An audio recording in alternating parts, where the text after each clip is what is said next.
Today we're going to be talking about what is a drafting pencil. Now, I've talked about drafting pencils multiple times on this channel, but I never actually defined as to what it is. Well, there's no exact right answer that you can think of. However, there's a couple general considerations that most people agree that a drafting pencil has these features of. So, as the name implies, a drafting pencil is basically used for architecture or drafters or engineers, anyone who needs to use a piece of paper and a pencil to draft something. For example, you can stay on a straight edge with a drafting pencil and easily trace a ruler. That's the main function of it. A lot of the features that go along with the definition of a drafting pencil are used in order to make straight lines with the ruler and just make your drawings more precise, as a lot of architectures need that. So today we're going to be looking at exactly what are these features that make a drafting pencil a drafting pencil. Now, the first feature I'm going to be talking about is the design of the drafting pencil. Now, a lot of the drafting pencils have a metal body that's really sleek and economically designed. It's really sleek. It's a utilitarianism design, and it's either made of all metal like the Pentel P205, or some plastic involved like the Rotring Tikis, basically all plastic with a little bit of metal hardware, or somewhere in between like the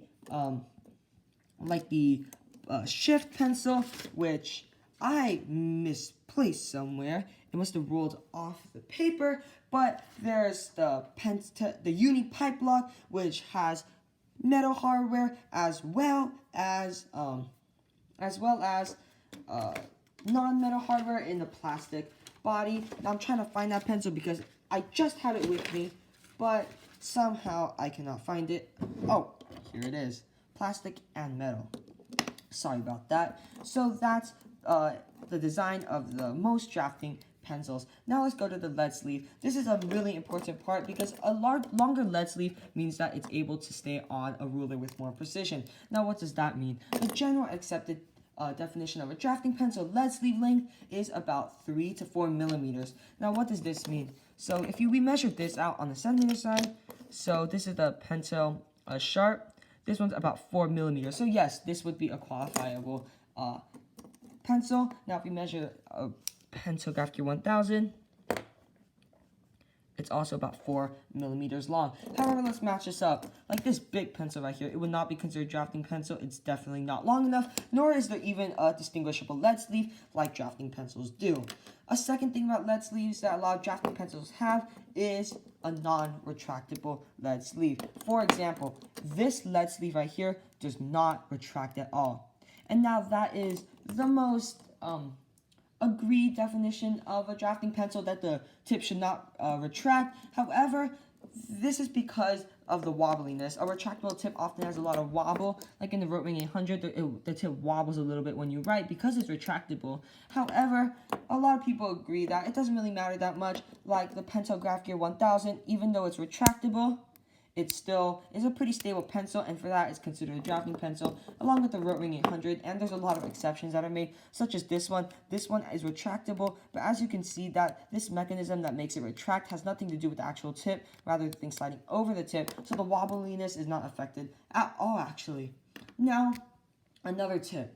The lead grade indicator basically means that a lot of drafting pencils have a lead grade indicator, such as this one that tells you which type of lead you're using at any given time.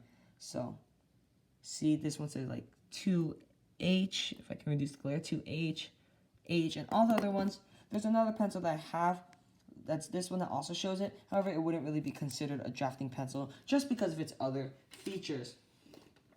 Now, the fourth one I'm going to talk about is the lead size range. A lot of other mechanical pencils come in 0.5, 0.7, the typical ones. However, drafting pencils come in a lot of different ranges. Starting with the 0.5, a classic. There's also a lot of 0.7s. This one's a 0.7. There's even 0.9s.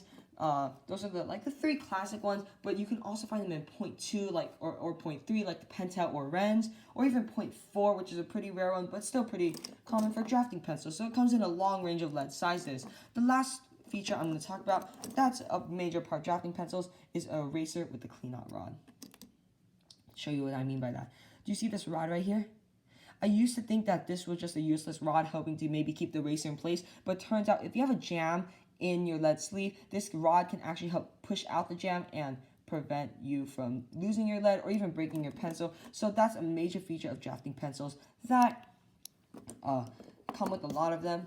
A side note, however, drafting pencils have small erasers. You see all of these have small erasers. So if you like big erasers, like maybe with the big velocity, which isn't a drafting pencil, then drafting pencils aren't for you. However, you just keep in mind that you can't be disappointed that a drafting pencil has a small eraser.